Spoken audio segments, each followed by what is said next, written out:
Hey everybody, I'm Buzz. I'm Chris. I'm Linnea. I'm Amy, and this is LDS Singles Anonymous.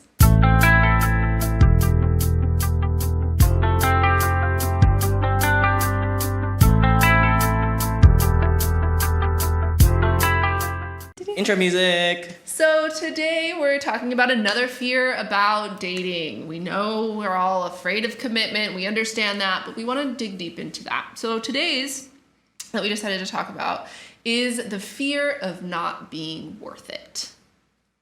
What does that mean to you? It means that there's I think all of us suffer from this to some degree, where we feel like something, whether it's a behavior or a characteristic or a personality trait or even a physical trait that we might have, makes us feel like we are inferior or, shouldn't be out in the dating pool for some reason or another. That whole, no man or woman could ever love me because of XYZ, right? That's what that means to me. And I think this is a common sentiment among singles in the church. And even in married people. Yeah. That's true. This is not It exclusive. doesn't go away just because you get married. That's true. And I think it gets worse in the single world. It gets worse the older you get because you see other people who maybe you think are kind of weird, but they found someone. I think I'm pretty normal. I haven't found someone. There must be something wrong with me. So what is wrong with me that this weirdo managed to there's people who are straight up jerks, and you're just like, how did that happen? That star-shaped Tupperware found a lid. Exactly. And how did a perfectly round circle still miss that? Still miss out on that one. Right? Yes. You Yeah. just need to make yourself a star. Yep. Just like throw it in the oven or something and just mold it, right? Exactly. Just fix it. But I think it's the idea that I am not, for whatever reason, I am not good enough. And that whether that's a spiritual thing, something in your appearance, whatever it is that I am not going to be enough. At some point, even if maybe I do get into a relationship, they're going to find out about my weird things about me, and they're going to they can't take it, or maybe you have things in your past that you're not that you're maybe ashamed of, or things that just bad experiences, and so maybe they're a wonderful person, but you have all this baggage of terrible relationships, and so like you're incapable of trusting them. A lifetime of trauma, if you will. You got all kinds of things that keep you say, maybe I do get into a relationship, but at some point they're gonna get bored or scared or weirded out, and that's it. They're gonna leave me. Or disgusted. We're disgusted. There are so many ways. Like, I'm not enough on my own. So what do we want to do about that? What do we do about it? That's true. So, do you want to give your spiel? You were very proud of the number spiel. one answer spiel? that. Oh, do you have a spiel? No. I want to hear her spiel? spiel. I want to hear a spiel. Your number one answer. You were like, I put in a plug for therapy. Oh. Oh yeah, because we all kind of universally agreed that therapy. All right, what do we do about this? Therapy. Therapy. We're going to start out there are so many things. Here's the thing is that we do not, this is a podcast, and none of us are mental health experts professionals in any shape, way, or form. I highly recommend that if you do really want to dive deep into these topics and dive deep in understanding yourself, because there are some of these things that you don't understand why they're happening. And so you're like, I keep running into this wall constantly. And then you go to therapy and they can help you peel back the layers and unravel things, and you're like, oh, that's why I do that. And it's not that you're a bad person, and it's not that there's anything wrong with you. You're human, and there are just things that humans do, and therapy can help you to discover those. So my main plug was for that. But here, therapy, first recommendation. But the next thing, we just have a few things that we've all been through many of these experiences, and so we just have a few tips of things that we ourselves have used to help improve our own self-esteem. I think one thing for me is finding things that I do like about myself, things that I am confident about. I had this friend in college I had a very low self-esteem in terms of like my desirability as a woman, and doesn't go away very quickly. Doesn't go away ever, really. But I had a random friend sit down, and he turned to me and he said, "What is something that you like about yourself physically?" And I was like, "I've got nothing. I have got nothing." And I had to dig down deep, and I was like, my eyes, they're great. They're a beautiful color. That's what I like. And that was all I could come up with, which is kind of pitiful because I can't do anything about my eye color. Like, it's nothing that I can change. But that was the one thing that I could come up with.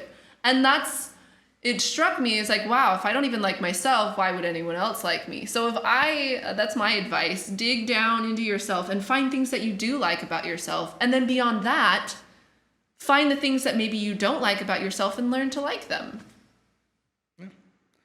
I think another thing that I've found that has really helped is just finding something in your life that you can work on, whether that is a new skill, whether that's a personality thing, whether that's a habit that you want to develop or undevelop, as the case may be. Just steps at a time. Rome was not built in a decade, and these are processes that take lifetimes to we're here to become something, and that becoming does not happen in a day. It does not happen in an instant. Does not happen in a week. Does not happen in a year. It takes a lifetime to become. But we can incrementally make those changes, and so choose one small aspect of your life that you feel you want to improve on, and set goals and work on them. As for me, I think you're winning in life if you look in the mirror and you like the person in the mirror, not what you see in the mirror, not, I gained a couple pounds, but the person. Look into that person's eyes. Do you like that person? If you do not, there are two things you can do. The first is go help somebody. If you go serve somebody, and it doesn't have to be anything. When someone's coming in at church on Sunday, say something nice while you're holding the door for them. That's all it takes. That little thing can make you like yourself a little bit better. And as you continue to serve others, even in little small things, saying something nice about a friend's shoes or whatever, you're going to see that you're feeling better about yourself by helping others. The second thing, and this one's kind of weird, make something with your hands. If you're in a rut of life, go out and find a little table on Craigslist for $5. Go to Home Depot, get some sandpaper, sand it down, watch a YouTube video on how to refinish it. Go buy a $10 guitar on Craigslist or eBay and take it apart and paint it a color that you think is cool and try to put it back together. Something in the soul, and I was talking with a person at work about this, something in the soul completes when you make something. We live in a life that we don't make anything anymore. We're middle management, and at the end of the day, you go, what did you make? I made nothing. I made sure they did their thing and they did their thing, and I have an inbox, and my inbox went on the outbox, and tomorrow my inbox is gonna be full.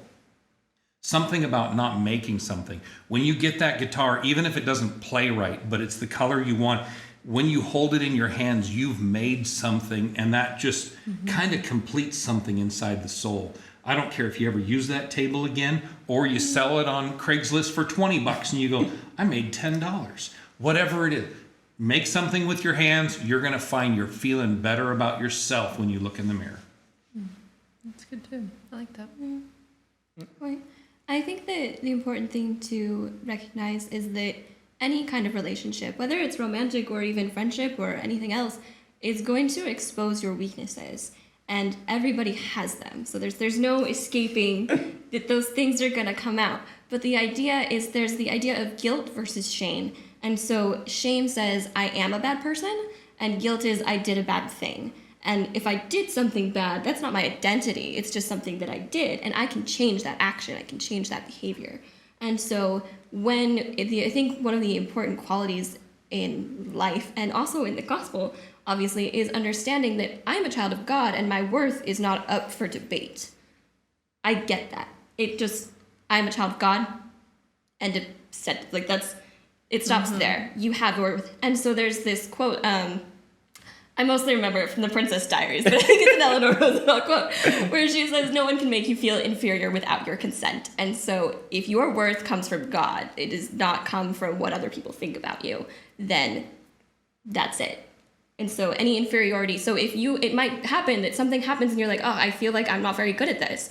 That's a behavior, and you can feel guilty about that. You can say, oh, well, that I can change. My worth, I already have that. I get to keep that. That's mine forever. And the only person who can give that away is me. No one else can do that to me.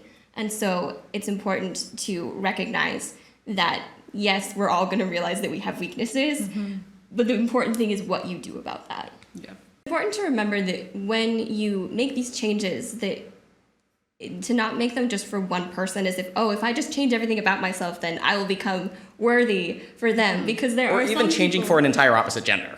Yeah, exactly. Yeah. And so there are some people that you will just never be enough for. It just doesn't match. They're just not what you're looking for. And then there are other people who you're not doing anything, and they're just like, you are everything that I have ever wanted. You will be their world. Exactly. And so I'm not sure where that went exactly. But Just making sure that you are making yourself better for the person that you are going to be their world, for whom you're going to be their world.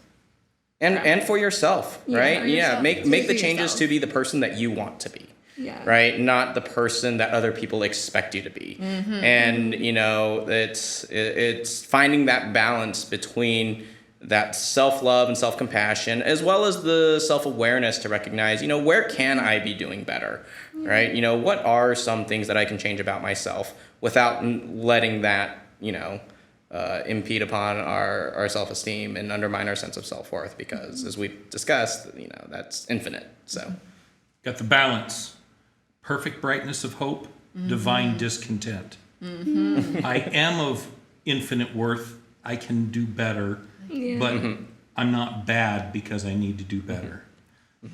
And I think right along with your concept, we need to be the best we can be for us.